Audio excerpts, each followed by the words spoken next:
Bismillahirrahmanirrahim. Rabbi shrah li sadri wa yassir li amri wahlul 'uqdatam min lisani yafqahu qawli. Alhamdulillah, kita masuk pada chapter yang ke-7 iaitu source consolidation. Okey, jadi dekat chapter ni yang mana dia punya learning outcome ni, yang pertama ni adalah pelajar boleh explain, faham berkenaan dengan konsep source consolidation. Kemudian boleh menganalisis data daripada consolidation experiment to get some solve parameter. Jadi daripada consolidation ini kita akan dapat tentukan parameter daripada consolidation. Okay, nanti kita akan tengok apakah parameter itu daripada consolidation test. Yang mana untuk consolidation test ini awak tak buat amali lah, tapi tidak ada masalah. Okey, kemudian calculate settlement that occur to the layer of clay. Okey, mana kita boleh calculate settlement yang berlaku pada lapisan tanah liat dekat site. Yang mana consolidation ataupun settlement ini biasanya berlaku dekat clay lah. Sebab clay ni dia mempunyai height of compressibility lah. Calculate untuk settlement tadi, yang mana clay ni dia mempunyai sifat yang boleh compressibility yang tinggi lah tanah liat ni berbanding dengan tanah yang lain. Kan, kalau tanah pasir ni dia punya consolidation, dia punya settlement itu kurang berbanding dengan clay. Jadi kita akan kira dekat yang paling kritikal, iaitu pada lapisan tanah liat. Okey, jadi kita tengok kat sini dia punya chapter content. Okey, yang pertama kita pergi kepada consolidation test. Okey, uji kaji consolidation ataupun uji kaji pengukuhan. Dalam bahasa Melayu ni pengukuhan. Okey, jadi seperti biasa sebelum kita menjalankan uji kaji consolidation, maknanya kita kena prepare dahulu sampel. Okey, sampel untuk consolidation tersebut. Sama ada sampel itu disturbed sampel ataupun undisturbed sampel. Okey, dia boleh jadi kedua-dua lah.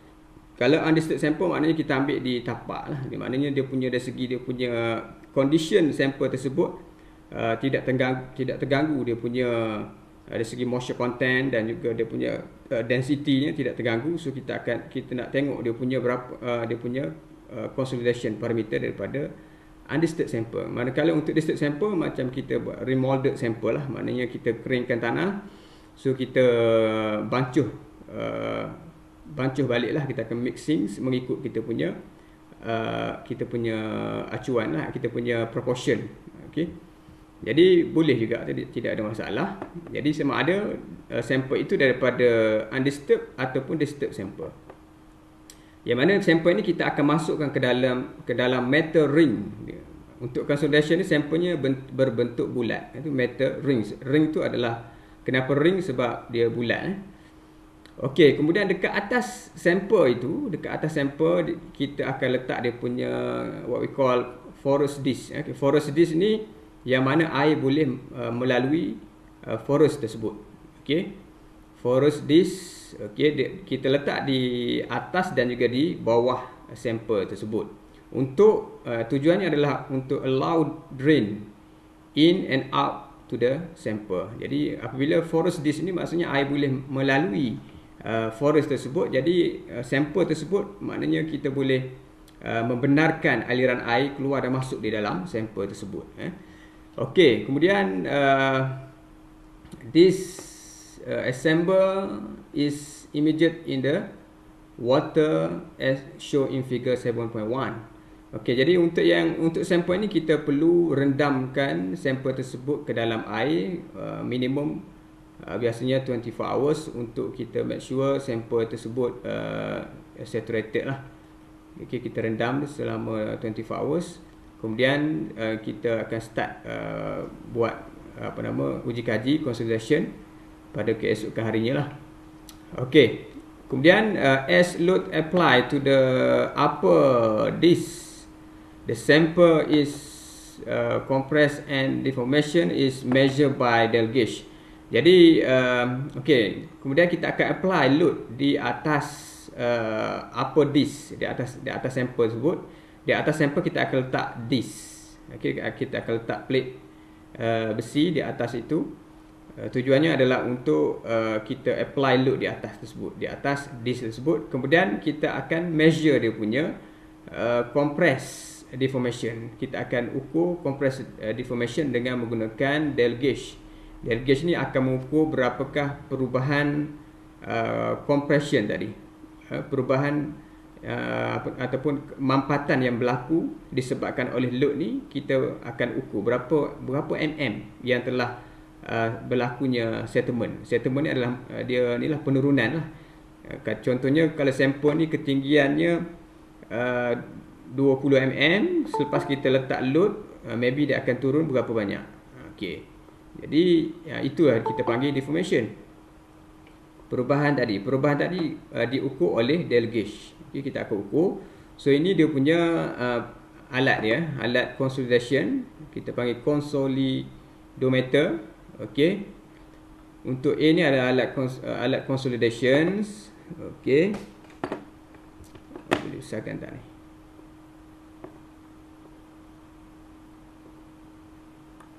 Okey, kat sini ini yang bentuk jam ini adalah dia punya Dale gauge. Dale gauge ini untuk mengukur settlement yang berlaku. Okey, yang kotak ini adalah sampel lah. Dia bentuk petak ni sebab kita pandangan sisi sebenarnya bentuk bulat lah. Berbentuk bulat. Okey, jadi dekat sampel berada di dalam inilah. So ini dia punya disk. Atas ni disk. So yang ini dia punya loading bay. Loading bay ni tempat hanger load lah. So load ni kita akan gantung di bawah. So ini dia punya hanger. So hanger ni akan pressure pada disk dan disk ni akan pressure kepada sampel lah. Okey.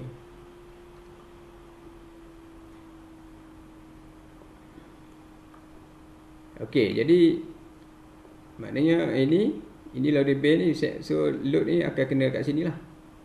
Okey. Dia akan kena kat sini, so sampel ni akan berlakunya mampatan.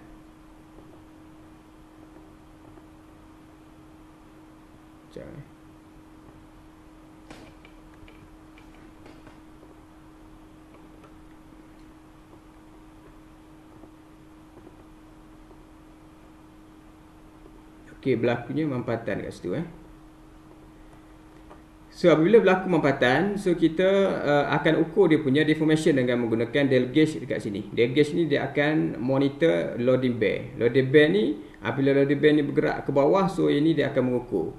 Maknanya bergerak ke bawah maksudnya berlakunya compression kepada sampel tersebut. Okey, manakala yang ini adalah yang untuk sampel yang kedua ni, gambar rajah B ni adalah apa dia kat sini? Assemble. Okey, assemble with piezometer. So yang ni dia pasang alat consolidation tersebut dengan piezometer. Piezometer ni dekat bawah ni, dia letak alat piezometer di bawah sampel tersebut, di bawah porous disk kat sini untuk mengukur pore water pressure changes. Okey, pore water pressure changes. Okey, disebabkan oleh load P tadi lah. So ini dia punya piezometer.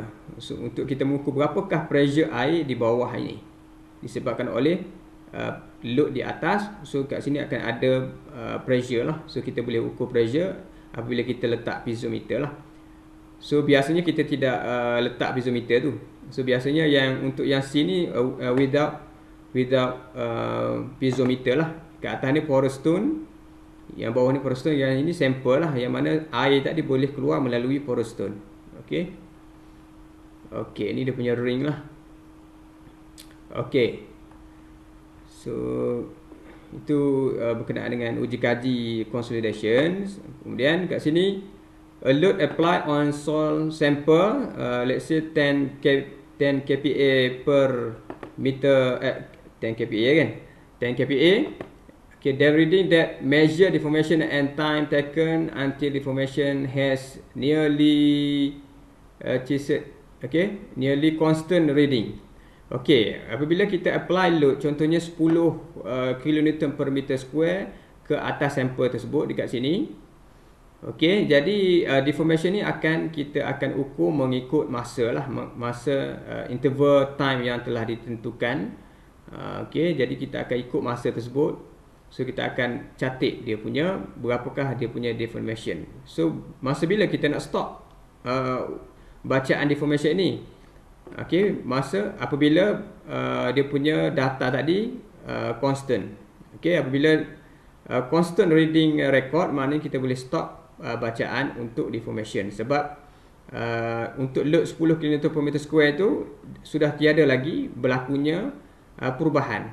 Okey, maknanya dah maksimum. Contoh tadi pada ketinggian 20 mm sampel tersebut, sampel ini tingginya 20 mm. Apabila kita kenakan load 10 km/m², maka mungkin biasanya satu hari lah kita akan biarkan load itu dikenakan pada sampel ni, biasanya satu hari lah. Okey, one day. Okey, selepas sama ada dia kebiasaan sebelum sampai satu hari dia dah constant dah graf itu.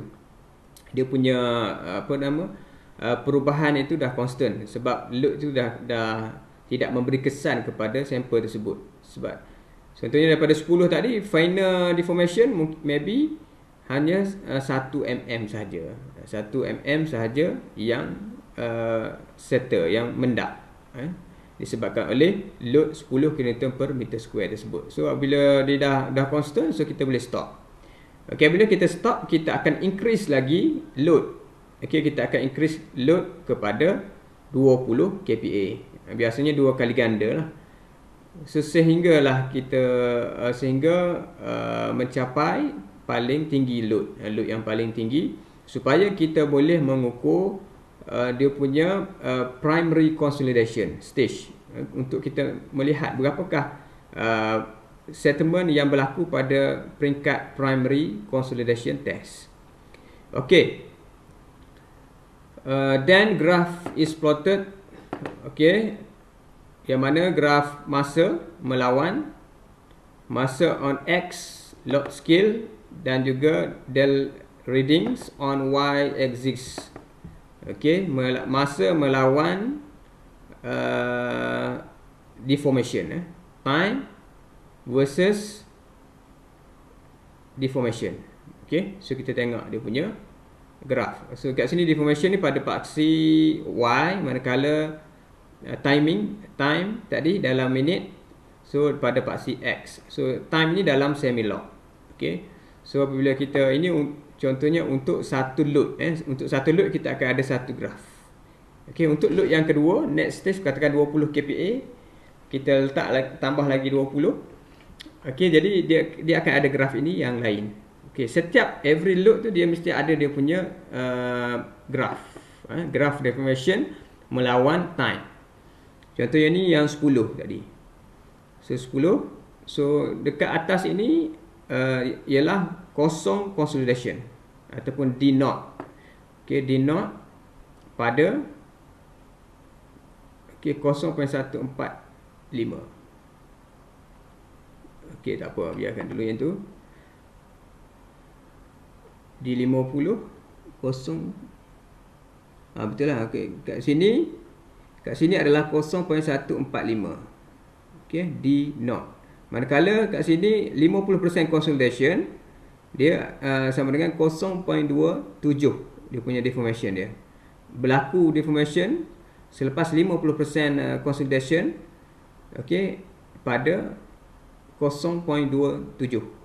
Manakala untuk 100% dekat sini, kat bawah ni. Dekat bawah ni kita buat satu garisan tangent kat sini. Okey. Kita buat satu garisan tangent di sini. Kemudian di sini. Okey, bersilang ini kita unjurkan pada paksi Y sini.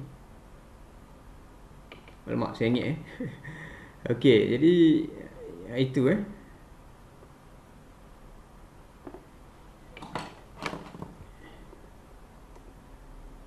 Okey. Jadi kita buat satu garisan tangent kat sini satu. So daripada persilangan ini, intersection ni, kita akan unjukkan pada paksi Y. So di situlah dia punya garisan 100% consolidation. Okey, manakala untuk kosong nanti dia akan ada kaedah dia. Okey, kosong ni dekat sini sebenarnya, atas ni. Nanti saya akan tunjukkan macam mana kita nak dapatkan 0% consolidation. Kalau kat sini dia 0.1 something kat sini. Tapi untuk kosong consolidation dia akan ada method dia. Macam mana kita nak tentukan pada 0%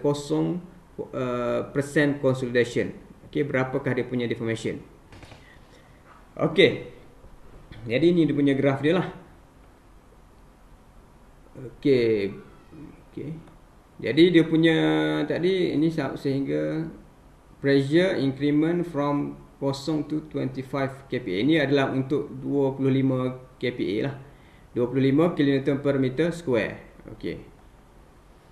Okey, kemudian this procedure are repeated for double load amount such as tadi kita start dengan 10, kemudian dah siap 10 ni satu hari ambil masa.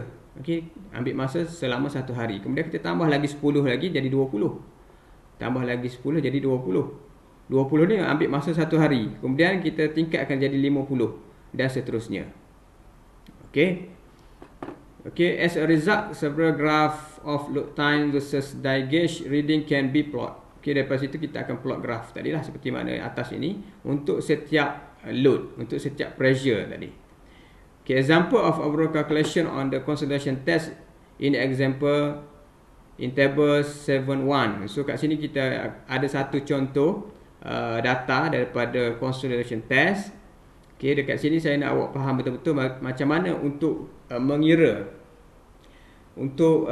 mengira untuk analisis consolidation test. Kat sini ada data ni. Data below from a laboratory procedure on consolidation test. Type of the sample organic clay, specific gravity 2.7 assume, mass of dry soil 329.99 gram. Measure of consolidometer. Ini dia punya dimension of consolidometer.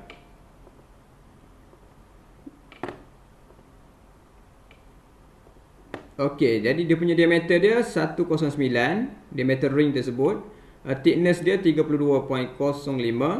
Kemudian dia punya one part ni dia punya factor untuk Del gauge tersebut. Maknanya Del gauge tadi dalam bentuk jam tadi kan, macam jam tadi satu sengatan bersamaan dengan 0.0025 mm. Contohnya kat sini. Dekat sini kita tengok kat result ini, Del gauge reading result on one dimensional consolidation test. So kat sini dia ada stress. Stress ini adalah load yang dikenakan. Iaitu start daripada 10, 20 sehingga 1600 kN per meter square. Jadi bacaan kat ini 4922 ini adalah bacaan sengatan daripada sengkatan ni apa nama dia punya itulah. Sengkatan macam pembaris punya tu kan. Sengkatan dia, satu sengkatan itu bersamaan dengan 0.0025 mm. Jadi untuk nak tahukah berapakah kat sini berlakunya deformation kat sini, maknanya 4922 ini kalikan dengan 0.025. So kita akan dapat dalam bacaan mm. Ini belum convert dalam mm lagi faham kat situ. Kemudian kat sini dia punya masa, time. Ni dia punya interval time ni biasa kita ikut je yang ni. Ini untuk satu hari lah punya time. Start daripada 0, kemudian 0.25 minit kita ambil bacaan. Berapakah dia punya deformation? 1 minit berapa deformation dia? Kemudian 2.25 berapa? Biasanya kalau zaman saya dulu memang kita ambil manual. Kita akan duduk situ ambil bacaan itu secara manual. Tapi sekarang ni alatnya dah canggih, jadi kita boleh tinggal saja, dia akan record automatic. Tinggal kita datang esok, tukar load saja. Kita akan increase load. Sebab ini sampai ke tengah malam ni kita kena ambil. Zaman saya dulu memang kena datang lah. Datang untuk dapatkan dia punya bacaan pada minit tersebut. Contohnya minit ke 400. So kena datang ambil. Jadi untuk ini sekarang tidak ada masalah sebab dia record secara automatic. Ini memang manual lah. So ini manual. Katakan kita belajar manual, tidak ada masalah. Jadi kefahaman kita lebih lah berbanding dengan kita belajar dengan alat yang auto. Jadi ini faham kat situ. Kemudian kat sini adalah square root time. Daripada sini square root 0.25 kita dapat 0.5. Square root 1 dapat 1. Square root 2.25 dapat 1.5. Ini kita convert kepada square root time. Okey. Okey, ini faham kat sini. Untuk yang table ini pastikan faham. Maknanya kat sini dia ambil masa berapa hari ni? 10 ni satu hari. 1, 2, 3, 4, 5, 6, 7, 8. 8 hari untuk siapkan satu series consolidation test. Okay, baru kita akan dapat dia punya hasil dia, ataupun kita boleh analisis dia punya parameter. Untuk satu saja load kita tidak boleh analisis parameter yang kita kehendaki daripada uji kaji consolidation test. Okey, dekat sini find consolidation parameter such as CV. Okey, CV ni apa? CV ni adalah coefficient of consolidation. CV ni adalah coefficient of consolidation. Okey, plot of E work ratio versus load P, load pressure, stress ataupun stress. Kemudian estimate the value of PC ataupun pre-consolidation pressure. Okey, ini kita akan tengok macam mana kita nak dapatkan parameter CV dan juga PC ni. Okey, jadi dia punya solutionnya okey, taking contoh kita ambil pada load 50 Newton per meter square as example, yang ni lah. Contoh kita ambil yang load ini kita ambil load pada 50 stress kilonewton per meter square. Silap kat situ sikit. Ini adalah kilonewton per meter square. Okey, kemudian kita akan plot of dial gauge versus square root time for 50 kilonewton per meter square in finding the value of T90. Okay, figure 7.3, reading of dial gauge versus square root of T for stress 50 kN per meter square. Jadi apabila awak plot dia punya ini adalah bacaan dalam dial gauge lah. Okay, bacaan dalam dial gauge awak plot, tak perlu convert dalam mm. Ambil saja dalam dial gauge, plot. So kat sini adalah square root time, square root T. So bila awak plot, plot ini tidak perlu menggunakan semi log graph. Ini graf biasa. Untuk square root T ini menggunakan graf biasa saja. Okey, square root T. So kita akan dapat graf lebih kurang macam ni. Okey, kemudian yang ni kita panggil kaedah Casagrande, tak silap saya. Kita tengok balik sekejap .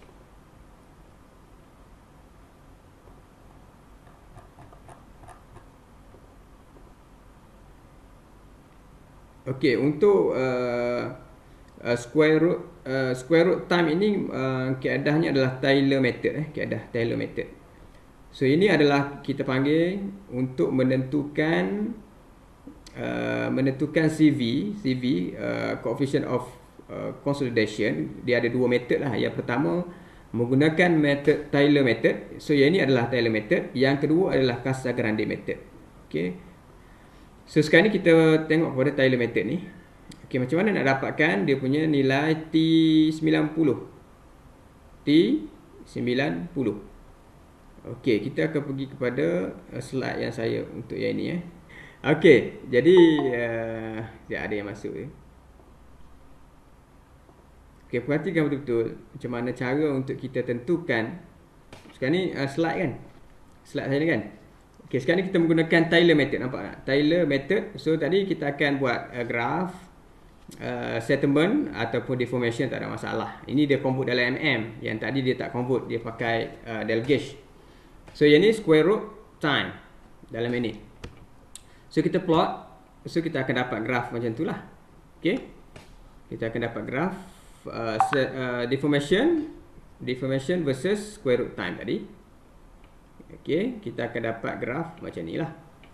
Okey, kemudian kita buat apa? Kemudian kita buat satu garisan tangent dengan line yang atas ini. Kita buat satu garisan tangent, garisan selari dengan ini. Yang untuk yang pertama ini. Okey, tangent yang kat sini, sebelah sini. Lepas tu Okey, kita ukur jarak X. Contohnya daripada dekat sini kan, dekat 20 senang sebab dia ada garisan ni. Okey. Okey, awak nak ukur dekat 15 pun boleh, tidak ada masalah. Nak ukur dekat 10 pun boleh, nak ukur dekat tengah-tengah ni pun boleh. Tak kisah, awak boleh ambil mana-mana saja. Contohnya kita ambil dekat yang kat sini sebab 20 ni ada line ni, kita ambil ukur dengan menggunakan pembaris. Daripada sini ke sini berapakah nilai X? Okey, berapakah nilai X? Kemudian awak kalikan X tadi dengan 1.15. X tadi kali dengan 1.15, so awak akan dapat satu lagi garisan menggunakan line yang sama dekat yang 20 ini. So awak akan dapat satu lagi hujung kat sini lah. Belah sini, so kita akan dapat kat situ. So kita buat satu garisan bersambung dengan yang starting ni ke hujung ini. Ke garisan 1.15X ni. Okey, apabila dapat situ yang apabila line yang kedua kita dah draw. Kemudian bersilang pada garisan ini bersilang pada graf tersebut. So yang ni kita naikkan ke atas. So dekat sinilah dikatakan sebagai T90. Okey, T90. Jadi nilainya adalah dalam square root time, belum lagi T90. Okey, square root T90 nilai kat sini sebab ini adalah square root. Square root ini nilainya katakan 10. 10 ini adalah square root T90. Square root T90. So untuk mendapatkan T90 macam mana? Okey, kita akan tengok macam mana. Okey, faham kat situ yang tu? Untuk yang ini ada pertanyaan tak untuk ini? Untuk cara nak mendapatkan T90 menggunakan Taylor method. Faham ke tak ni? Sebab dalam buku tu dia tak bergerak, ada terus ada line tak ada line pun. Dekat dalam buku tu tidak ada tunjuk pun macam mana. Ada. Cuma dia awak kena baca lah sikit dekat situ. Dia ada bagi ni semua, ini saya dah buat dalam bentuk ni. Okey, nampaknya semua faham kot tu, senyap Boleh. So kita pergi kepada kita punya ni nota kita. Okey, ni nampak nota ni. So yang ni awak dah faham macam mana nak dapatkan T90. Jadi kita akan tengok kat sini. Okey, jadi ini dia punya prosedur untuk mendapatkan T90. Saya dah terangkan tadi macam mana keadaannya. Okey, cuma kat sini untuk mendapatkan T90. Katakan tadi awak dapat kat sebelah sini ni nilainya adalah ini 1 2 3 point. Oh, dia dapat 5 salah. 2 4 2 4 6. So 5 point lebih kat sini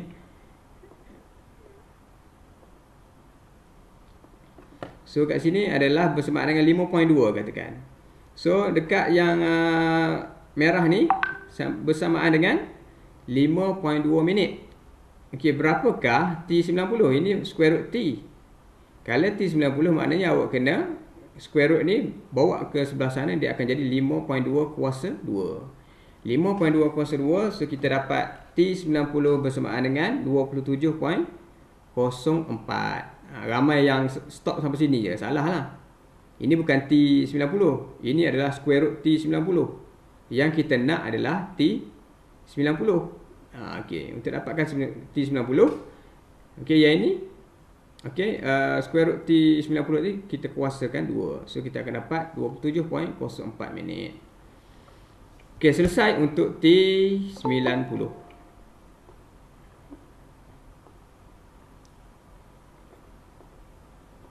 Okey.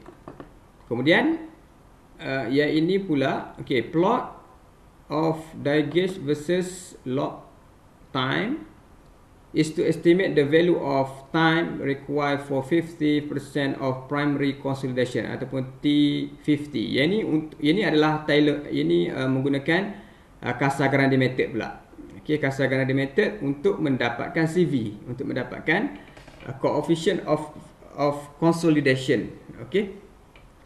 Sama je untuk dapatkan CV juga, tapi ini method yang kedua. So dia akan tunjuk. Yang ini method yang kedua kita panggil T50 untuk dapatkan T50. Method yang pertama tadi T90. T90 ni belum lagi kita dapatkan CV-nya.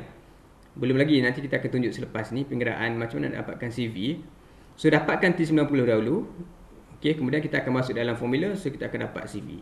Okey, untuk method yang kedua iaitu method Casagrande method. Okey. Yang mana dia memerlukan 50% of primary consolidation. Kita kena determine dekat manakah T50. Okey, jadi yang ini menggunakan graph log. Okey, menggunakan log time. Jadi yang ini bacaan Dale gauge melawan masa, bukannya square root time yang ni. Yang bawah ni kita dah tak pakai square root time dah. Kita ambil terus masa dia. Cuma kita plot menggunakan semi log. Okey, untuk yang ni Casagrande ni menggunakan semi log. Okey, ini dia punya prosedur. So kita akan menggunakan, awak boleh bacalah sama. Saya akan tunjuk saya punya slide. Okey, saya punya slide ni macam mana untuk Casagrande method pula kat mana Casagrande ni? Lepas. Okey, Casagrande depan lagi sekejap Okey. So yang ni adalah menggunakan Casagrande method. Okey, Casagrande method ni kita nak find T50. Okey, yang pertama awak plot graph. Okey, deformation melawan log time. Okey, ini kena pakai semi log So awak dapat graph macam tu lah. Okey, yang pertama A. Untuk A tu awak ambil dekat sini. Apabila dia dah turun sedikit, dah nampak turun sedikit, awak boleh start kat sini lah. Okey, awak boleh ambil titik kat sini. Okey, pada mula-mula dia berlakunya penurunan pada graf tersebut. Okey. Okey, kemudian awak buat line tu, satu line horizontal line daripada titik A. Okey, titik B. Okey, titik B ni macam mana nak find titik B? Titik B ni adalah 4 kali A. Okey, A ni berapa nilainya? A ni katakan ini 0.1, kat sini 0.2. 0.2 ni dia punya time ni kat sini adalah 0.2, 0. Berapa ni? 0.3, 4, 5, 6, 7, 8, 9, 0.9, 1. So kat sini adalah 0.2. 0.2 kali 4. 0.2 kali 4 berapa dapat? 0.2 kali 4. So kita dapat 0.8. So kita cari 0.8 kat mana? 0.2, 0.3, 0.4, 0.5, 0.6, 0.7, 0.8. So 0.8 di garisan ini. So kita jumpa dekat sini. Kat sini adalah titik B. Okey, titik B ni adalah 4 kali ganda A. Okey, so kita dapat titik B. Faham kat situ? So kita buat satu garisan lagi, horizontal juga. Kemudian kita ukur berapakah panjang ini. Berapakah panjang daripada garisan yang pertama dengan garisan yang kedua. Kemudian kita offsetkan ke atas. Offsetkan di atas dengan jarak yang sama. Dengan jarak yang sama seperti bawah. So yang ini kita panggil dia sebagai zero consolidation line. Yang saya cakap tadi pada awal tadi.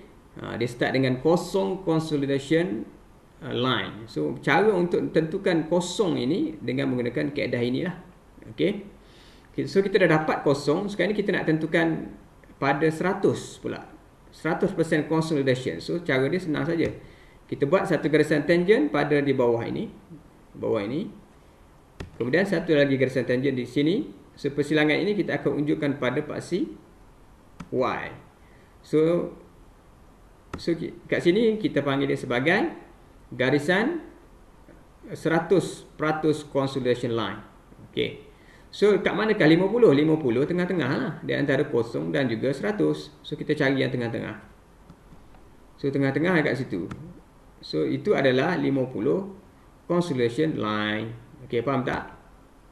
So okey, so bersilang kat situ, bersilang pada garisan 50 itu, kita unjurkan ke atas ataupun ke bawah lah. Kalau graf yang dalam buku tadi kat bawah, yang ini dia ke atas. Tak usah tengok dia punya tu. Okey, unjurkan ke atas. So yang ini adalah kita panggil dia sebagai T50 yang kita nak dapatkan itu.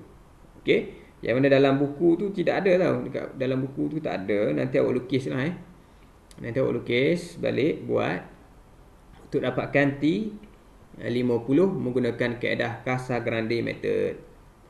Okey, selesai untuk method itu. So kita pergi kepada kita punya nota kita. Okey, nota kita.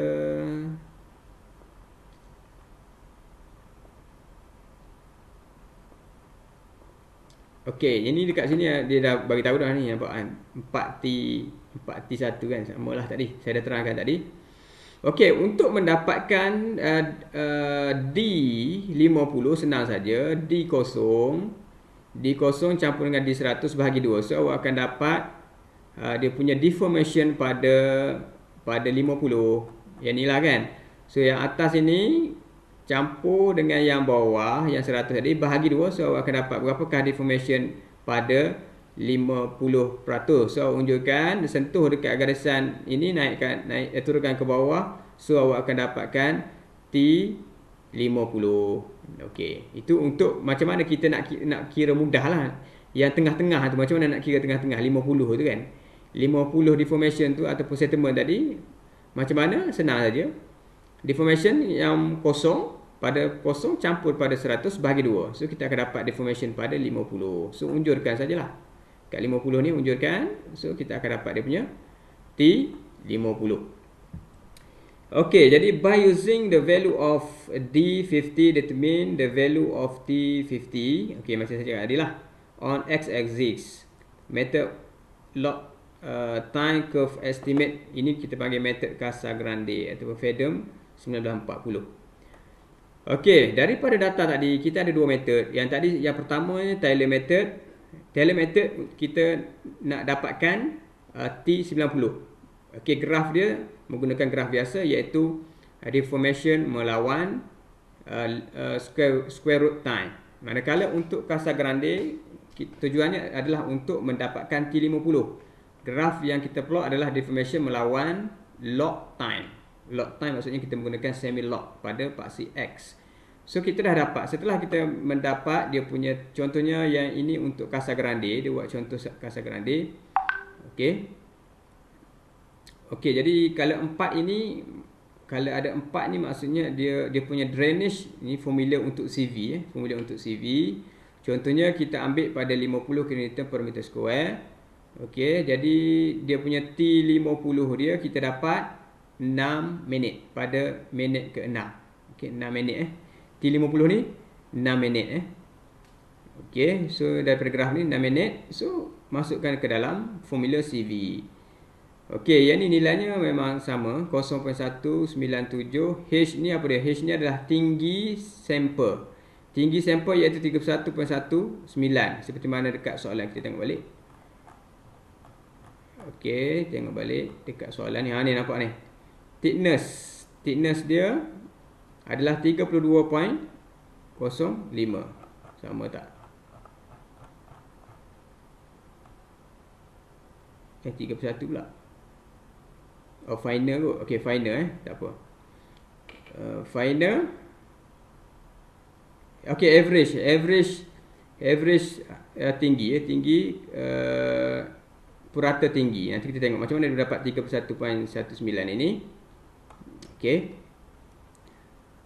Okey, jadi 4 ini, apabila ada 4 ni maksudnya dia punya drainage itu adalah two way, dua hala lah.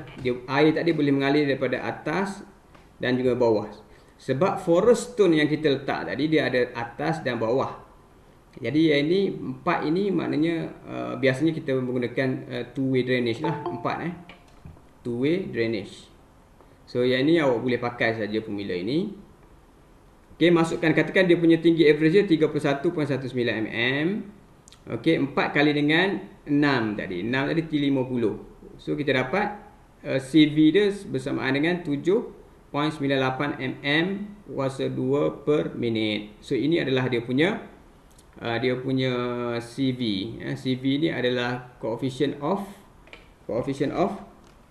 consolidation. Okey. Jadi persoalannya macam mana kita nak dapatkan dia punya average tinggi. Ada tak dia bagi tahu dekat nota ni average tinggi? Okey, dekat selepas pada tu Okey, average tinggi macam nak dapat. So macam mana nak dapatkan HT ni kan? HT okey, average. So kita tengok yang bawah ni, nanti kita akan jumpa Okey, so ini dia punya sample calculation. Contoh dekat load, katakan dekat load 10. Okey, dia punya height solid, tinggi solid. Okey, tinggi solid HS sama dengan W. W ni adalah berat solid. Okey, bahagi dengan pi bagi 4 kali D kuasa 2 G specific gravity kali dengan gamma water. So kita masukkan, okey, berat solid tadi, berat tanah tadi untuk sampel tadi adalah 329.99. Okey. Berat sampel tersebut, okey, 329.99 kita convert ke dalam Newton. So Newton So gram convert dalam kg bagi 1000 kali dengan 9.81. So kita dapat 3.237 Newton. So masukkan dekat sini lah. Okey, 3.237 Newton. Okey, convertkan dalam kilo Newton, bahagi lagi 1000 kan, bahagi lagi 1000. Okey, kemudian masuklah pi 4 bagi pi bagi 4 ni, D ni dia punya diameter dia dalam meter lah. So diameter seperti mana dekat soalan tadi dah bagilah, iaitu 109 mm. So convert dalam meter sama dengan 0.109 meter kuasa 2 kali dengan specific gravity pun dah bagi tadi dekat soalan. Kemudian gamma water 9.81 km per meter cube. So akan dapat berapakah tinggi solid. Okey, tinggi solid bersamaan dengan 0.0131 meter ataupun 1.31 cm ataupun 13.1 mm. So ini yang pertama sekali kita tentukan dia punya tinggi solid. Okey, lepas kita dah tentukan tinggi solid, okey, data seperti mana dekat tabel 7.1 ini. Kemudian kolom 4, okey, ini dia punya different height, different height of sample. Kolom 4 itu adalah tinggi perbezaan tinggi sampel. Okey, jadi kita tengok dekat kolom 4 kat mana datanya tadi? Okey. Okey, kolom 4. Mana kolom 4? Satu dekat sini ke?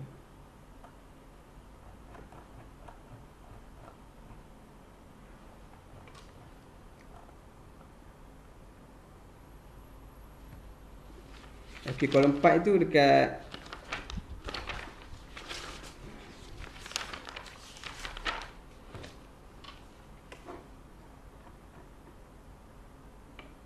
okey. Ini awak tengok nilai dia tu sama kat sini. Okey, jadi dekat 10 ni. Dekat 10 dia start pada minit yang pertama, nilai dari gauge itu adalah 4922. Tolak dengan akhir last sekali. Last sekali iaitu 4843. Yang awal tolak akhir kalikan dengan faktor dia ini. Okey, 0.0025. So kita akan dapat final deformation untuk load 10. Okey. Kita pergi balik tempat tadi.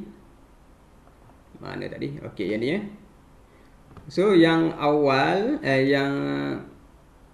yang awal tolak dengan akhir sekali dengan faktor dia tadi satu sengatan bersamaan dengan 0.0025 mm. So kita dapat dia punya perbezaan height ataupun deformation tadi, iaitu untuk load 10, okey, untuk load 10 iaitu 0.1975 mm.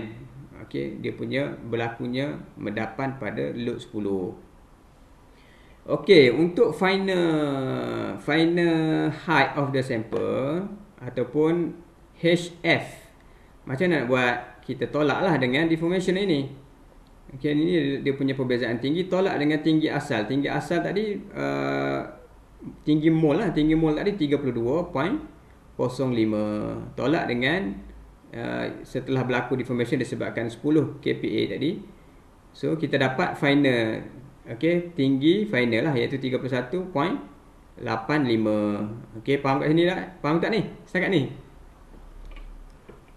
Faham tak ni? Apa yang saya cakap ni? Faham Okey, kemudian barulah kita dapatkan final tinggi final.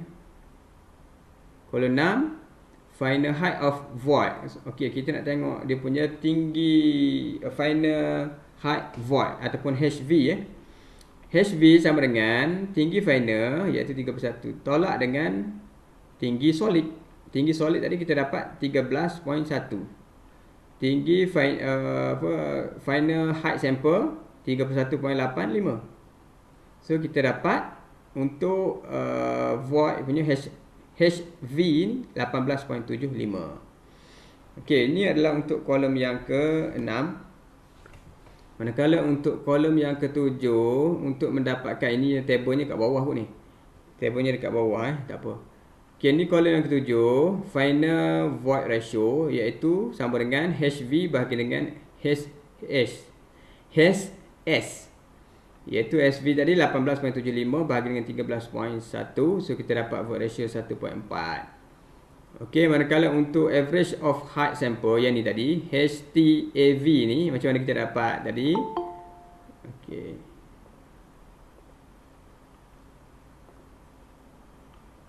Macam mana kita nak dapat? So caranya adalah tinggi mole, okey, tinggi mole campur dengan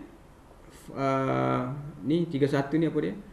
Final height of Okay, final height of sample. Final height of sample 31.85. So tinggi sample, tinggi mole tadi yang pertama initial. Okay, height initial campur dengan yang sekarang ini berapa dah jadi bahagi 2. So kita dapat 31.95. 31.95 ni yang kita masukkan dalam formula CV tadi. Yang mana tadi? CV yang ke atas. Okay, yang ni tadi 31.19 ini HTAV. So kita masuk kat sini. So kita akan dapat CV Okey, jelas kat situ untuk bagaimana untuk mendapatkan CV Okey, jadi kita pergi kepada table. Sebenarnya table ini tadi yang diterangkan tadi, table 2, table 4 ni So kita tengok balik. Kita akan ulang kaji balik yang tadi. Repeat the calculation for other load will produce parameter in table 7.2. Okay, summary of calculation for load of 10 to 1600 kN per meter square. Jadi kita akan ulang kaji balik kat sini. Tadi dia buat untuk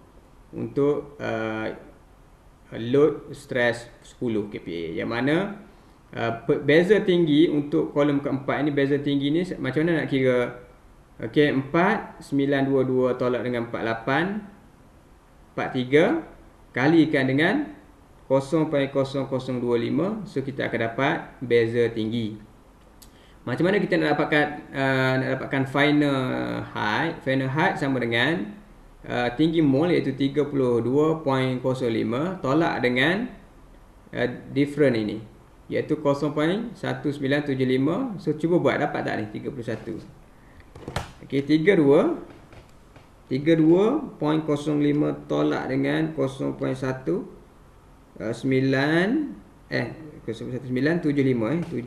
So kita dah alamak 32.05 tolak 0.1975. So kita dapat 3 ini tolak ini 31.8525. Okey, sama. Okey, dapat kan? Okey, jadi kemudian kita pergi kepada HT, tinggi void. Berapakah tinggi void ataupun HV ni? Okey, HV dekat sini. Okey, yang ni tinggi void ini 18 tadi Macam ni tengok 18. Cek balik. Tinggi void dia kira macam mana?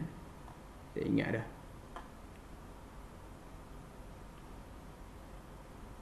Okey, tinggi void ni final tolak dengan solid.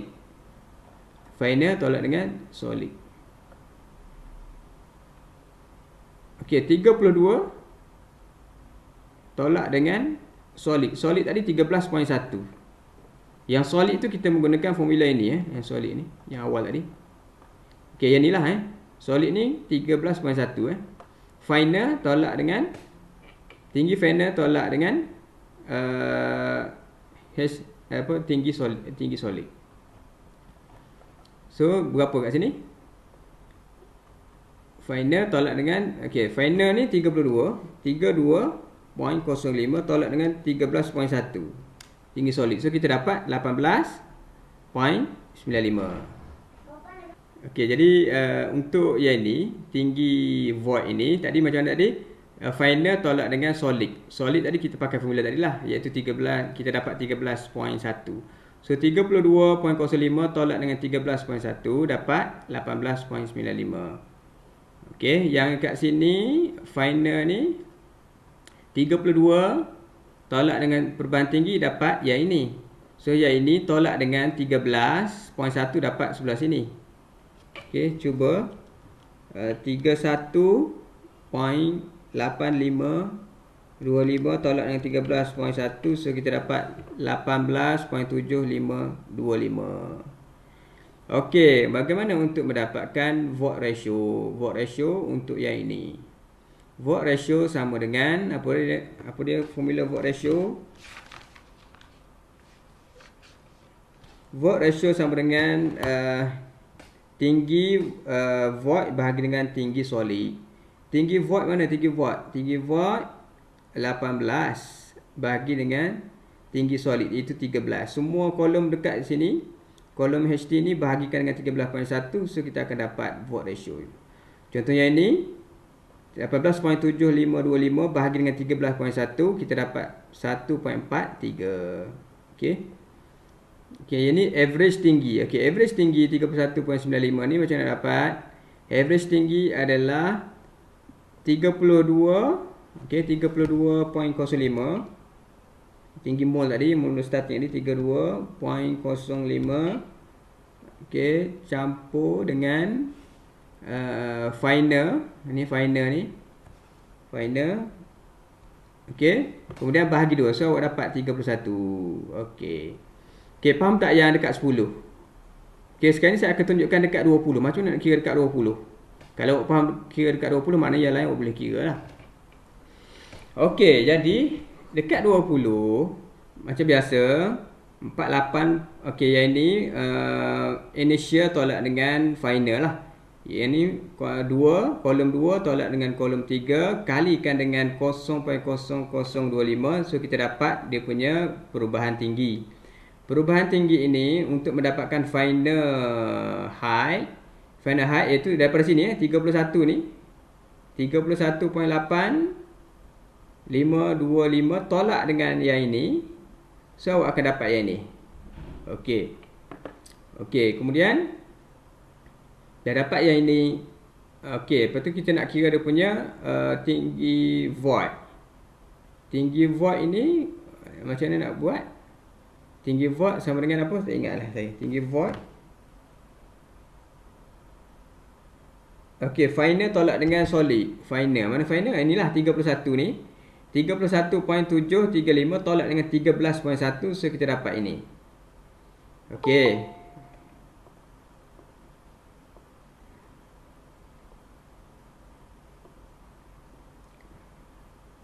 Kita dapat yang tu. Kemudian void ratio lah. Okey, void ratio. Void ratio sama dengan apa? Okey, tinggi void bahagi dengan tinggi solid. Tinggi solid itu 13.1. So dapatlah 1.42. Okey, faham tak ni? Okey, untuk average tinggi yang kedua ini pula, macam mana dia dapat 31.779 ini? Okey, average tinggi sama dengan okey, tinggi yang seterusnya yang inilah setakat ni daripada 10, yang ni yang paling latest tingginya. Paling atas tingginya iaitu 31.8525 campur dengan 31.735 bahagi 2, so awak akan dapat yang ni 31.79. Okey, faham tak kat sini? So dah faham, kita nak pergi kepada seterusnya. Ada yang tak faham tak untuk table ni? Faham. Faham Okey. Jadi dah faham itu macam nak dapatkan tinggi void, tinggi solid, final height, perubahan tinggi, void ratio, macam nak dapatkan average tinggi, itu dah faham. Okey lah. So kita pergi pada yang seterusnya, iaitu the result plot of void ratio E versus log P. Okay, frequently referred to as E log P curve is used to estimate the following parameter. Okey, jadi yang ni, okey, jadi pada sini kita kena plot graph. Daripada table ni kita boleh plot graph, iaitu kita panggil dia sebagai vote ratio versus log P. Okey, daripada sini kita ada vote ratio E dan juga kita ada P, pressure. Kita boleh buat graph lagi satu. So grafnya bentuk dia macam ni jadi. Okey. Final vote ratio, okey, melawan stress. Ini dalam semi log lah, dalam semi log. So bila plot awak akan dapat macam ni lah. Okey. Jadi dekat sini daripada graf vote ratio melawan pressure log P ini awak akan dapat, iaitu kita panggil sebagai pre-consolidation pressure ataupun PC. PC iaitu 210 kN per meter square. So kita akan tengok macam mana dia dapat ini, macam mana dia mendapatkan 200 kN per meter square. Okey.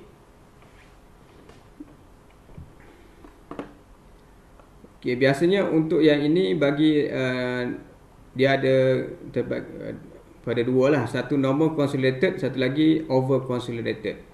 So kita tengok yang ni apabila dia turun bawah ni, so apabila untuk yang normal je dia turun bawah ni adalah dia punya PC dia, okey, iaitu 210. So tapi kita tengok ini dulu, macam mana kita nak kira CC.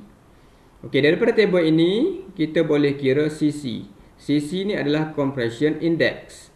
CC is the slope of lower linear portion of the graph, E log P.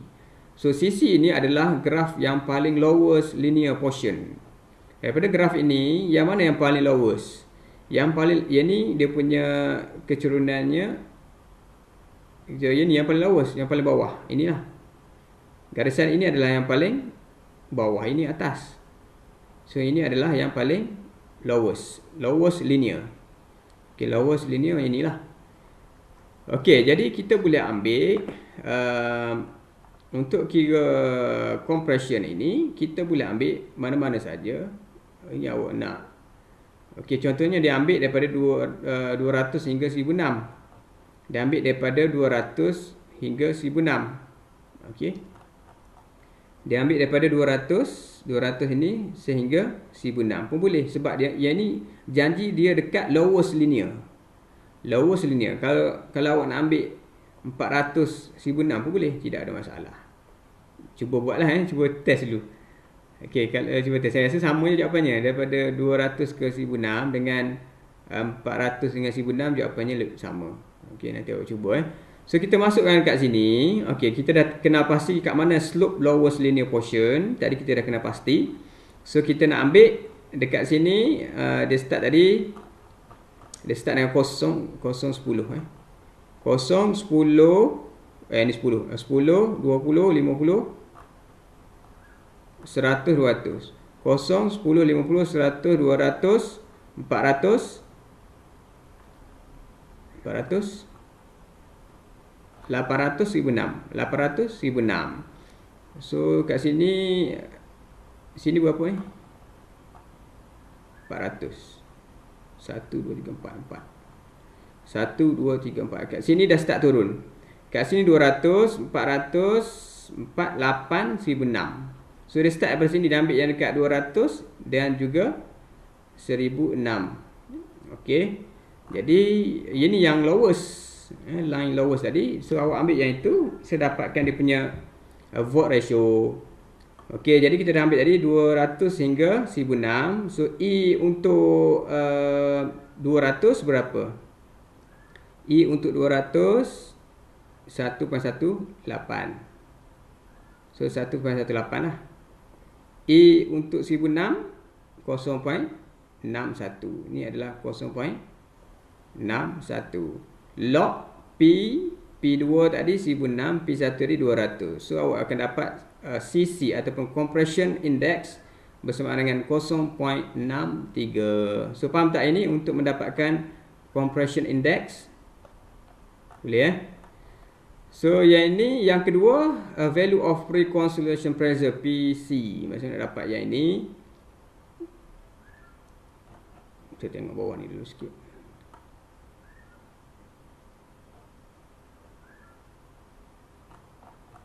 Okey, jadi untuk PC ni basically pada starting dia turun tu awak dah boleh unjurkan lah. Ini secara umum ni lah.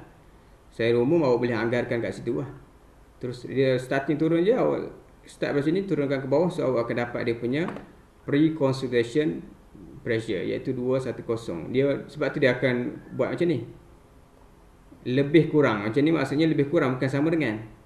Lebih kurang 210 sebab dia letak je terus. Dia tidak buat ikut metod yang ni. Kita boleh ini anggaran saja, keadaan anggaran sajalah. Kalau keadaan yang betul saya akan tunjuk yang dekat sini menggunakan slide saya ni.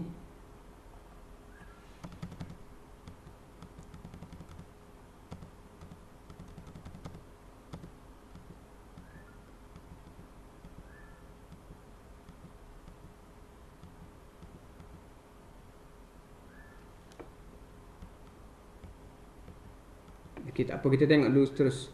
Kita pergi ke bawah dulu. Okay, kita pergi kepada yang atas dia faham setakat tu. Okay, kita masuk pada 7.2. 7.2 adalah normally consolidated clay. Apakah yang dikatakan sebagai normal consolidated clay? Okay, in categorizing whether the soil is classified as normal consolidated clay, is first important to determine the value of overburden pressure. Okay, iaitu P0. The pressure is the result of the effective weight.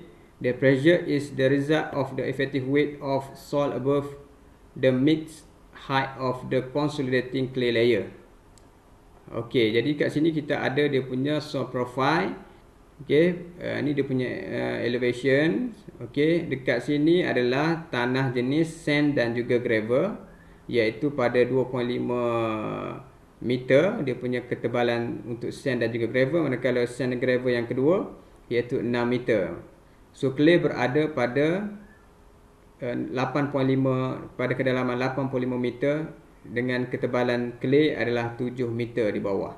So biasanya settlement ini akan berlaku disebabkan oleh lapisan clay ni.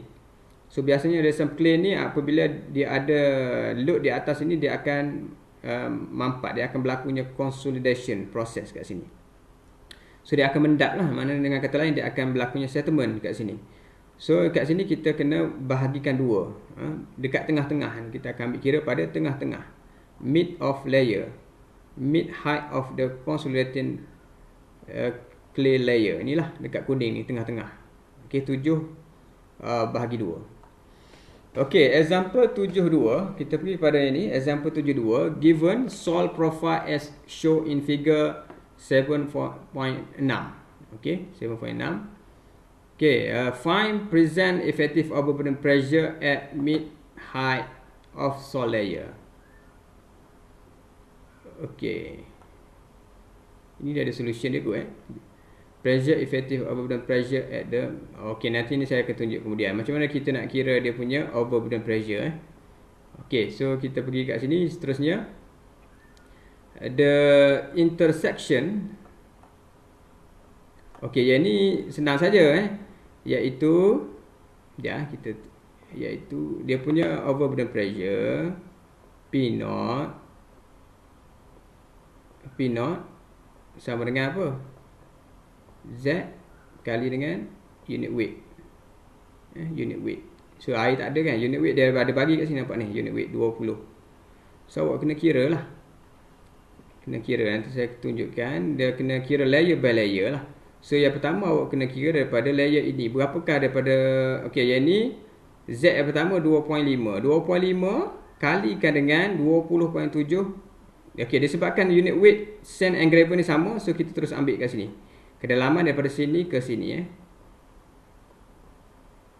Okay, iaitu 6 campur 2.5 berapa? 8.678. 8.5 kalikan dengan 20.72. Okay, so 8.5 kali dengan 7. Apa 7 ni? 8.5 tu kedalaman 20.20.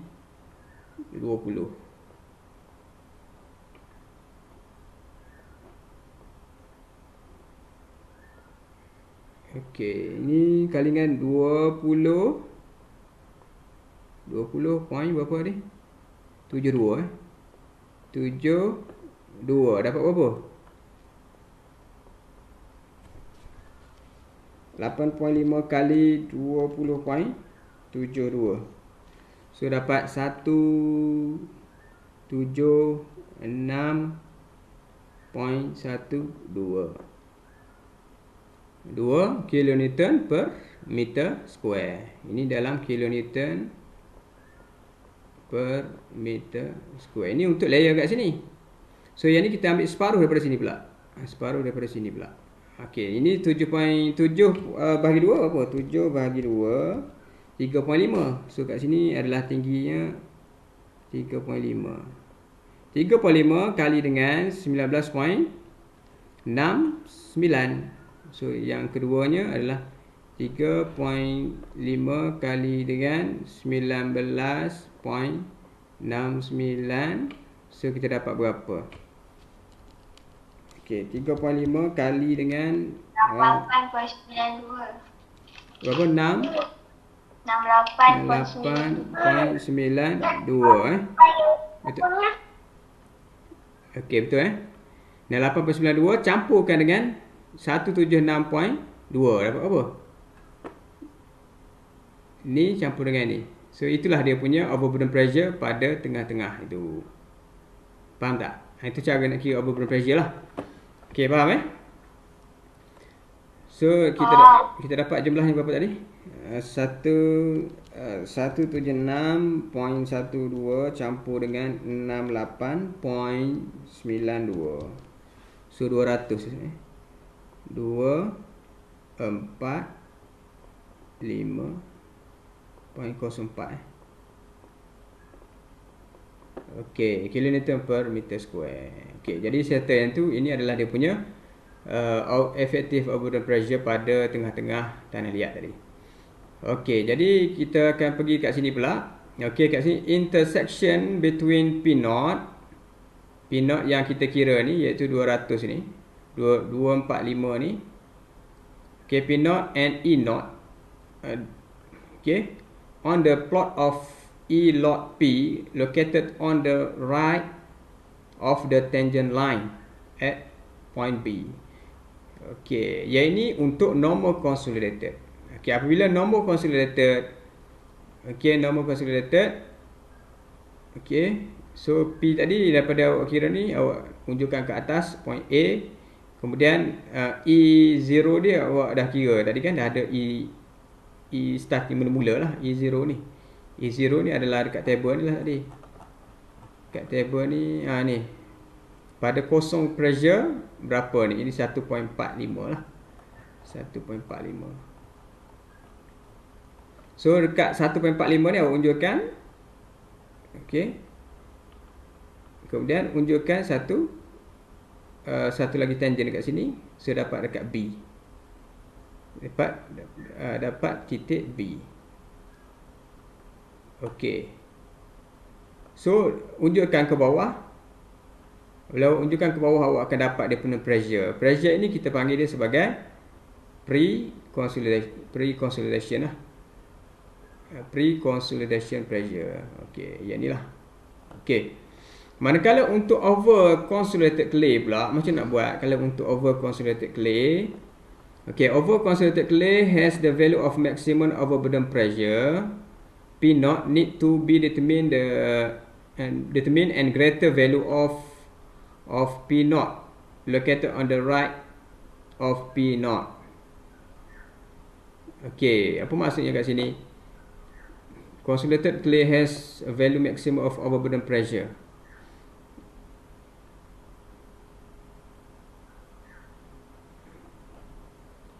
Okey. So, okey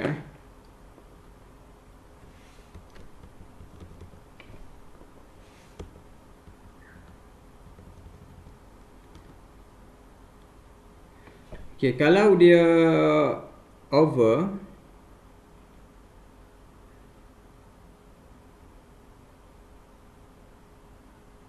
kalau over consolidated, dia punya pre-consolidation ni lebih besar daripada overburden pressure lah. Okey, kalau normal dia punya overburden pressure dan juga dia punya pre-consolidation pressure itu dia sama. Sama. Okey, tersilap tadi.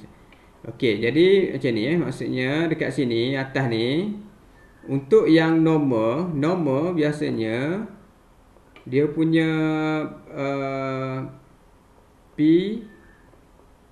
PC dia ataupun pre-consolidation dia sama dengan P0.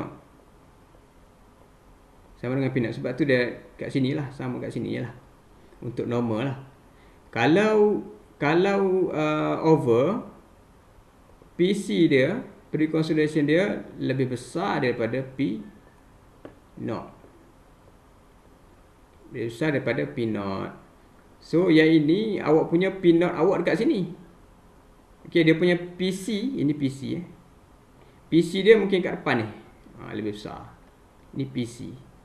So yang ni kita perlukan kaedah untuk menentukan. So yang inilah kaedahnya. Okey, kaedah untuk kita menentukan maximum overwater pressure ataupun PC tadi pre-consolidation pre-consolidation pressure untuk over consolidated clay. Okey, jadi kita tengok sini method to determine dia ada dua keadaan sebenarnya. Yang pertama normal consolidated clay. Normal consolidated clay maksudnya tanah liat itu dia punya pre-consolidation pressure sama dengan overburden pressure. Dia maknanya dia tidak berlaku over lah, dia punya load tadi tidak tinggi, mana dia punya compression itu normal saja. Kalau over maknanya dia lebih daripada biasa, dia punya mampatan tu lebih daripada biasa, load yang dikenakan pun tinggi. So ini over consolidated clay lah. Okey, kalau over consolidated clay, untuk kita tentukan dia punya maximum overburden pressure ataupun pre-consolidation. Okey, so kita boleh menggunakan kaedah ini. Okey, nanti saya akan tunjukkan dekat slide saya macam mana kita nak tentukan kaedah ini. Sekejap kita cuba cari dulu. Okey, kita stop sharing.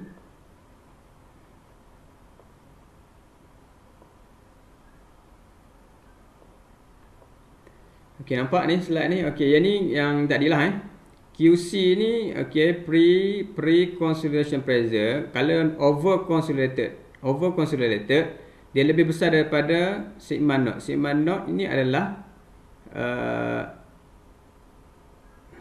dia punya current overburden pressure lah. Current overburden pressure. Yang ini kalau normal dia sama.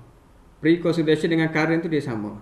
Okey, kalau under consolidated pula dia punya QC lebih rendah daripada current. Itu ini adalah under consolidated. Okey, Q0 adalah present. Okey, present effective overburden pressure. Ini current lah, maknanya present lah. Yang tadi kita kira tadi lah. Okey, pre-consolidated pressure PC. So dia ada dua metod, Casagrande dan juga Scammon method. Okey, so graph void ratio versus load pressure QC. So kita tengok.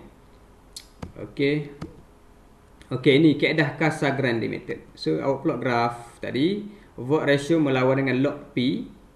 Okey, macam tadi graph tu. Lepas tu buat apa? Lepas itu kita buat satu garisan tangent di sini. Daripada bawah ni kita munculkan. Okey, kita akan dapat line BC. Okey, ini straight line. Okey, dekat situ titik D. Okey, titik D ni adalah tangent untuk yang di sini. Dekat lengkung sini kita cari satu tangent. So iaitu titik D. Titik D. Yang pertama tadi kita buat yang ni, C prime ni straight line slat tangent dengan yang ini belah sini. So ini dekat lengkung ni kita buat satu lagi tangent. Okey, kemudian kita buat satu horizontal line. Okey, horizontal line. Okey, daripada sini, daripada titik D ni kita buat satu lagi horizontal line. Kemudian kita bahagi dua sudut ini, di antara sini ke sini kita bahagi dua, kita buat satu lagi garisan, iaitu bisect line. So yang bersilang dengan projection ini, projection daripada BC ini bersilang dengan bisect line ni, so kita turunkan ke bawah. So kita dapat dia punya QC ataupun pre-consolidation pressure. Okey. Sama macam nota tadi lah. Cuma nota tadi dia dah siap-siap buat. Cuma yang ni saya buat satu persatu supaya boleh faham. So kita dapat pressure kat sini, pre-consolidation pressure. Okey. Kemudian kita pergi yang kedua. Okey, method yang kedua iaitu apa ni? Inilah method yang kedua nak baca tak boleh ni. Okey. So kita pergi ni dia punya penerangan. So kita pergi method yang kedua, tengok muka surat kalau nota awak tu muka surat 192. Okey, kita buat garisan juga iaitu load load melawan load pressure. So cuma yang ni dia biasanya untuk yang ni dia akan ada yang unload. Kat sini dia load kemudian unload. Okay. Apabila unload dia akan volt ratio tadi akan kembali meningkat lah dia punya nilainya sebab kita dah buat, kita unload daripada 1006 kita buang sedikit-sedikit, so dia akan patah balik ke atas. Okey, dah plot graph. Okey. Kemudian kita buat kita dapatkan current overburden pressure yang kita calculate tadi. Yang saya calculate tadi dengan awak ni berapa 200 tadi. Kita cari kedudukan dekat mana? Kat sini dekat bawah ni. So buat satu garisan ke atas. Kemudian E0 ni kita dapatkan daripada table tadi. Dekat sini. E0 ni berapa? So kita dapat dari table tadi yang kita dah bincang tadi. Persilangan di antara E0 dan juga overburden pressure itu titik F. Okey, kemudian kita buat satu lagi selari. Garisan F dan G ni kita buat start daripada titik sini F ni selari dengan garisan bawah ni. Okey, selari dengan garisan bawah. Tak boleh. So yang ini selarikan dengan yang ini. Okay, so kita buat daripada garisan F ke G. Kemudian kita buat satu lagi garisan tangent dengan line yang bawah ini iaitu H, garisan H. Okay. Lepas tu kita dapatkan bacaan 0.42 E0 ataupun dalam buku ni dia 0.4, tak ada masalah. Dalam nota awak tu 0.4. So ini 0.42. Okey, tak apa. Awak nak pakai 0.4 boleh, 0.42 pun boleh. So daripada E0 kalikan dengan 0.42 awak akan dapat dekat bawah sekali 100% lah. Kat sini kat bawah. Ini 0%, ini 100%. So nampak tak slide ni? Nampak kan? Nampak. Yang slide kan? Okey, slide. Okey, jadi kita dah dapat yang ini 0.42 ni bersilang dengan garisan H. Kemudian kita buat apa? Kemudian kita daripada H, titik H yang kat sini hujung ini, kita sambung dengan titik G. Titik G. Macam nak sama titik G, macam nak tahu panjang dia kan? Iaitu daripada persilangan itu kita akan dapat dia punya kita dapat pre-consolidation pressure kat sini lah. Okey, cuma dekat garisan FG ni nak tahu berapakah panjangnya. Kan? So yang ni sini. So ini field virgin curve. Yang ni laboratory rebound curve. So yang ni adalah laboratory consolidation curve. Okay, FG. Kita tengok dekat nota dia aja. FG mana FG?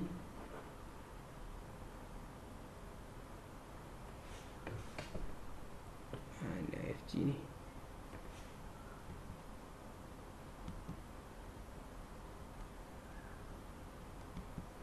Okey, tak apa, saya check balik nota. Jadi yang tak faham kat sini adalah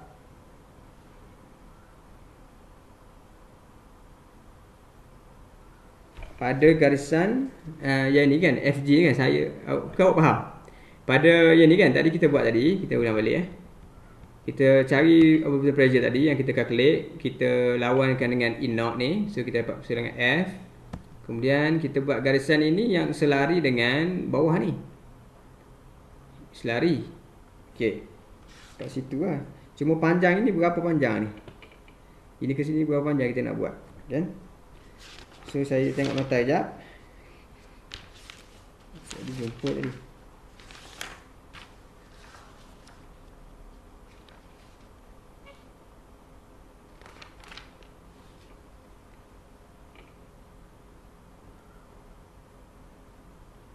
HI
Okey, tak apalah. So, tu cara dia macam tu. Kemudian kita buat yang ni satu. Okey, line ini H. Line H. Kemudian yang ini kita kira yang ni daripada kosong ni kita dah tahu, kalikan dengan 0.4 kita dapat yang bawah ni, kan? Okey, kemudian sambung yang itu. Sambung yang kat situ. Okey, jadi garisan ini, garisan untuk FG ni awak buat selari dengan bawah ini. Okey, tapi awak tengok sehingga mana? Sehingga garisan awak tengok kecurunan ni, kecurunan graf ini dia dah mula start menurun. Start menurun maknanya dia habis kat situ lah, sampai sini je. Okey, yang ni awak boleh buat ni FG ni sehingga slope yang pertama saja. Ini slope yang pertama. Ini slope yang kedua. So dia tengah-tengah ni dia punya ni. So dekat sinilah F ke G.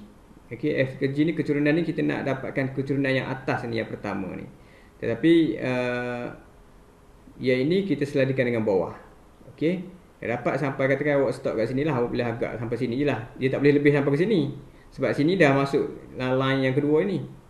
So untuk line yang pertama, first line yang pertama sampai sini je. So boleh stop kat sini. Kemudian daripada H ni sambung ke G. Kemudian daripada sini persilangan ini awak unjurkan ke bawah. So kita akan dapat QC. So ini adalah dipanggil field virgin curve. Kemudian ini level 3 rebound slope. So ini adalah level 3 consolidation curve. Okey, faham kat situ?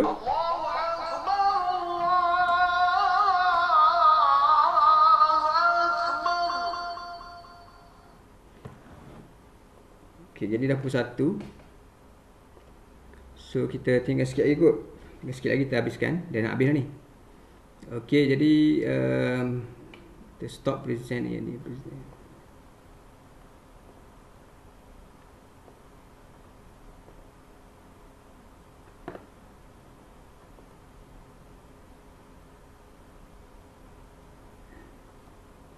Slide dah stop tadi . Okey, faham yang ni, faham tak ini? Hello?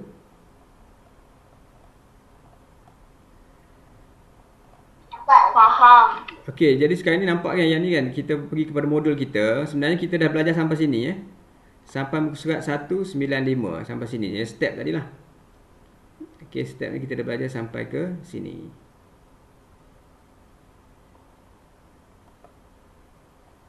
Okey, dah sampai sini.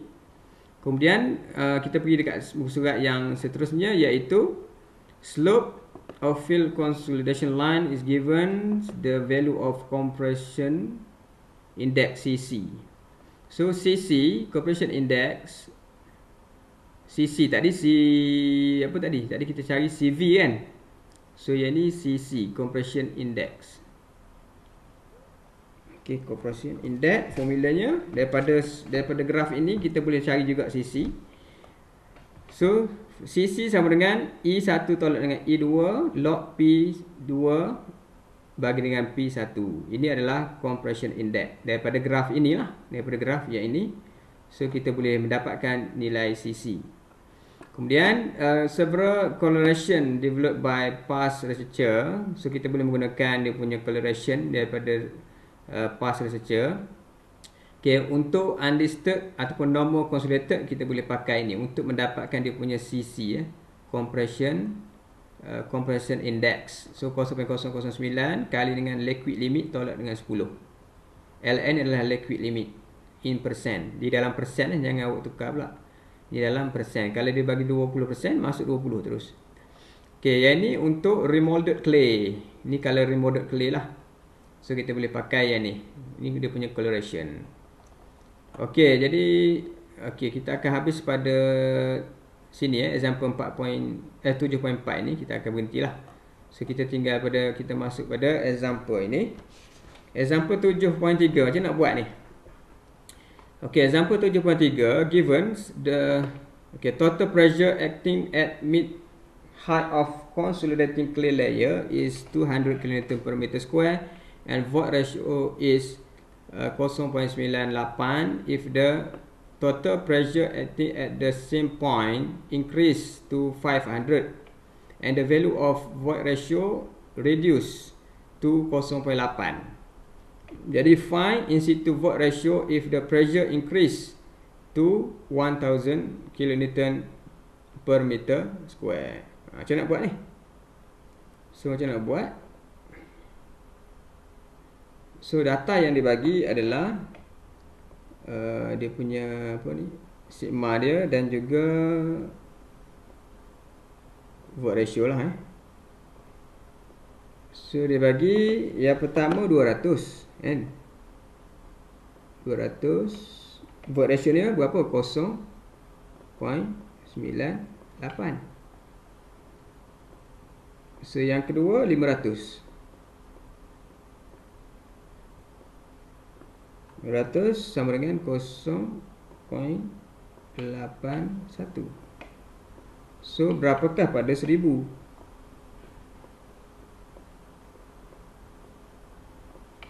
Kat sini berapa? Okey. Jadi yang ni kita boleh menggunakan formula CC tu. Formula ini formula yang ni.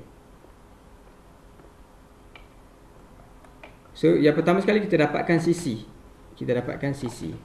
Sebab yang ini dia punya pressure dia semakin meningkat 200, 500, 1000. Maknanya grafnya adalah di kawasan ini, di kawasan sinilah. Di kawasan sini. Daripada sini ke sini. Okey, daripada sini ke sini dia mempunyai nilai CC yang sama. Okey, nilai CC yang sama daripada sini ke sini. Pressure tadi dekat sini. Okey. Jadi dia berada pada line yang sama. Bila line yang sama, kita cari dulu dia punya CC, compression index untuk 200 ke 500. Dia sama juga dengan 200 hingga dengan 1000. Cuma 1000 tak ada nilainya. Kita cari yang 2 dan juga 500 dahulu, dapatkan CC, kemudian baru kita akan cari yang ini. So, okey, dari dapatkan dia punya CC sama dengan masukkan E1 untuk 200 tadi 0.98 tolak dengan yang untuk 500 punya iaitu 0.81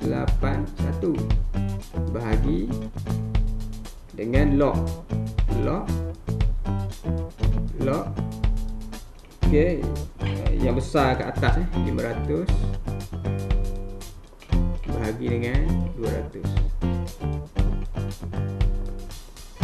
So kita dapat CC dia bersamaan dengan 0.427.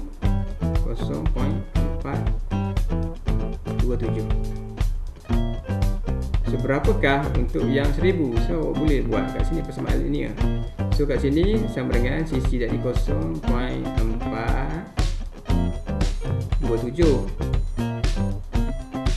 sama dengan, kira lah balik. Untuk kita ambil yang 200 dan juga 1000 Okey, yang 200 tadi void ratio nya 0.98. Tolak dengan X yang kita tak tahu ni, yang 1000 punya. Okey, log. Okey, ambil besar 1000. Kita 1000 dan juga 200. Sebab nilai ni 200 200 value. So dapatlah nilai X sama dengan 0.68 dia punya void ratio. Okey, itu saja itu kan. Faham ini? Okey, jadi kita pergi example yang ni senang saja. Example ini masuk dalam formula dia 7.4. So dia bagi liquid limit for normal concentrated clay ialah 51.2%. Find CC.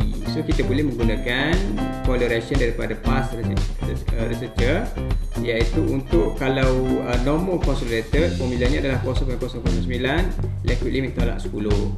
So CC sama dengan 0.009, liquid limit 51.2, masuk dalam bentuk persen, jangan tukar pula.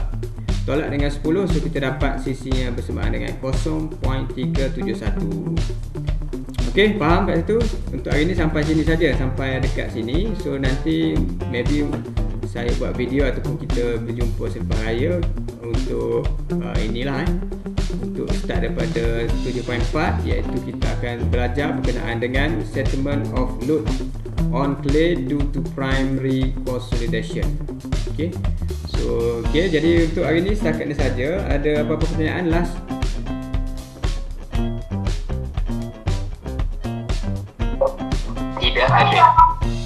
Tidak ada. Okey, jelas So hari ni kita punya ni tak sampai separuh pun kelas kita datang. InsyaAllah saya akan cuba buat video lah. Okey, jadi untuk ini setakat saja. Wabillahi taufiq wal hidayah. Assalamualaikum warahmatullahi wabarakatuh. Waalaikumsalam.